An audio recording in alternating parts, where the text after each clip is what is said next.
Hi, my name is Terry and my pronouns are she, her. And I'm Matt, pronouns are he, him, and we're part of the Angus Youth Media team. We're here with Marcus, Holly and Hamish, who are the members of Scottish Youth Parliament for Angus. Do you guys want to introduce yourself? Thanks, Terry. Hi, everyone. My name is Marcus Fluker. I use he, him pronouns and I represent the constituency of Angus South in the Scottish Youth Parliament. Hi, I'm Holly McIntosh. My pronouns are she, her, and I am also one of the MSYPs for Angus South. Hi, I'm Hamish. My pronouns are he, him, and I represent the Angus North and Mearns constituency. Perfect. Can you explain what an MSYP is for anyone who doesn't really know? Yeah, so essentially, an MSYP is similar to your MSP, so you're a member of the Scottish Parliament. We have very similar powers to your MSP, but we can't make or change the law. That's the only thing we can't do. We represent everyone aged between 12 and 25 in Scotland, and our constituencies, that's the areas that we kind of our responsibility, are the same as the Scottish Parliament. So whoever your MSP is, in the case of Angus South, that's Graham Day, you'll have an MSYP, or rather you have two MSYPs who also look after that same area. And we also have, is it 11 national volunteer organisations that we have? Yeah, 11, we have 11 national volunteer organisations, which are like charities or like organisations which elect two members as well. So we have everyone from LGBT Scotland to Girl Guiding Scotland who have two MSYPs. We're here today to talk about the Safe Travel Angus campaign. Can you explain what the campaign is?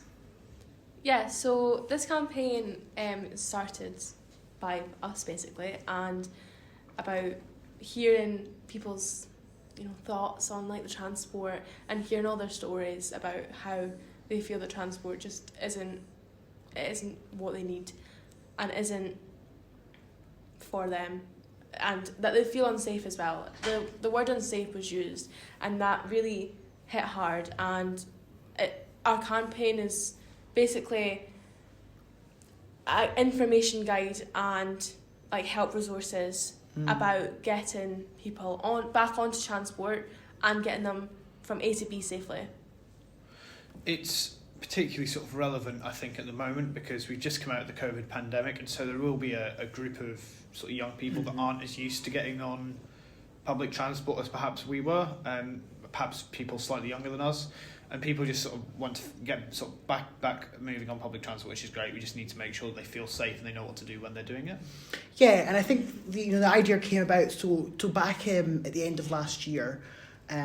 We ran a survey which we dubbed the Angus Young Bus Passenger Survey, and essentially what we did was we used that to gather evidence on a range of different things about buses in Angus, so whether that was reliability or cleanliness. And one of the questions we put in there was about safety, and we asked people to agree or disagree with various statements. And the statement we asked was, I feel confident in knowing what to do if I feel unsafe on a bus.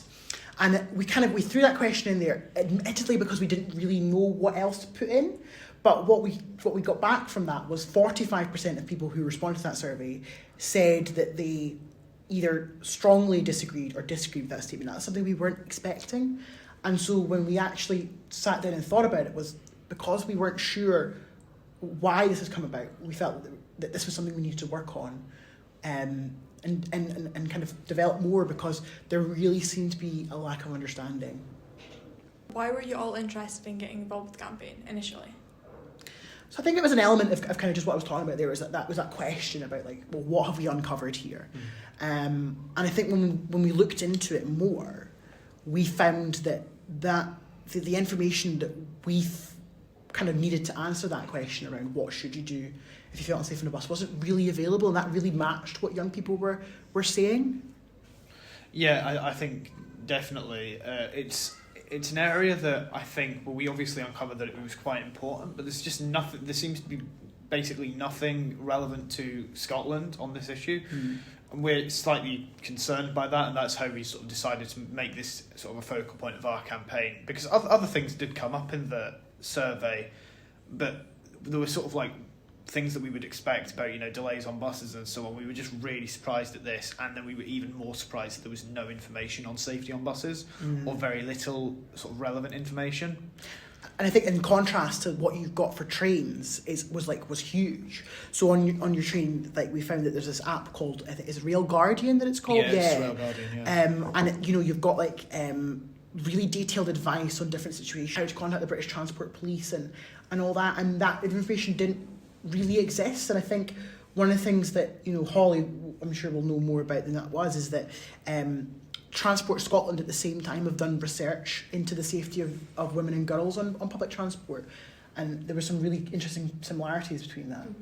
I think like Transport Scotland even recognise that there's problems with the buses, and they have tried to put in recommendations to things that they are going to do, but we need more support out there, and we need things like even those recommendations to be just out to everybody, especially those that are younger. And I think just hearing the stories of people saying, and I can't even sit up the stairs on the bus, and that could be from fully grown women, is terrifying. And, just to actually be involved with things like this and to actually make a difference to even something that would help us is such a good thing. And having those conversations. Yeah, it's needed. What do you hope will change as a result of this campaign, ideally?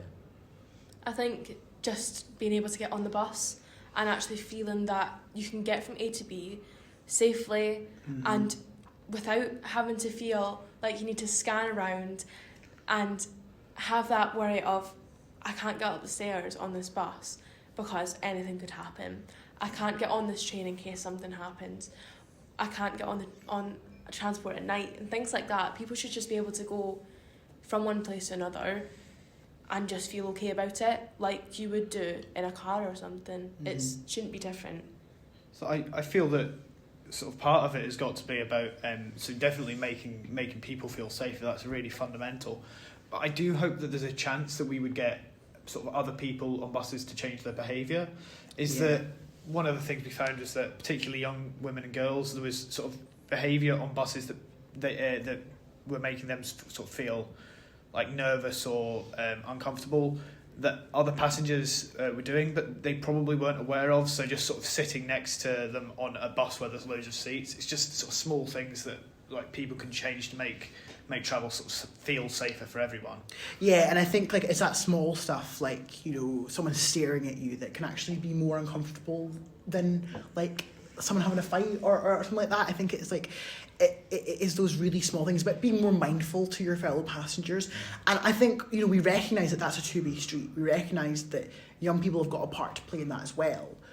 But I think the biggest thing that we had to come through in that survey is the lack of information. So for me, the biggest thing that I want to change is about putting information out there, because knowledge is power, essentially.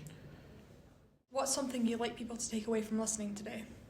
I think that it's okay to speak out, and that we are here to listen as MSYPs and as just people, and that this campaign isn't to say you must follow all of these rules. They're guidance, and even if there's something that isn't there, tell us and we'll love to help you as well. I think it's about, again, I talked about that two-way street. It's about taking steps to make you feel safer, and like Holly was saying, like you don't have to follow all these rules. It's guidance, but the small stuff like what we've talked about as part of this campaign, making sure that you've got someone at the other end, someone waiting at home for you. You've texted to say I'll be home at this time or whatever, or someone's going to meet you at the bus stop, or or even just having access to that information and making use of it. I think all that's really important. But it's hard to say what the impact will be until we've seen some of it in action, and just like what I was saying, is we're still listening. Like this campaign will develop. It won't end at a certain point. So I think if there are stuff that like people kind of identify as later on in the processes, we want to hear that too. Yeah, I absolutely agree there. This is just the start. I want sort of people to take away that what we have now is hopefully sort of guidance that is sort of relevant and useful. But this is really just the beginning. Our emails are always open if there's anything else that you think we're missing, and we really hope this campaign will grow bigger, grow beyond Angus as well, certainly. Yeah, definitely. Yeah. That's all the questions we have for you today. Thank you for joining us. Perfect. Thank you so much for having us. Thank you. Thank you.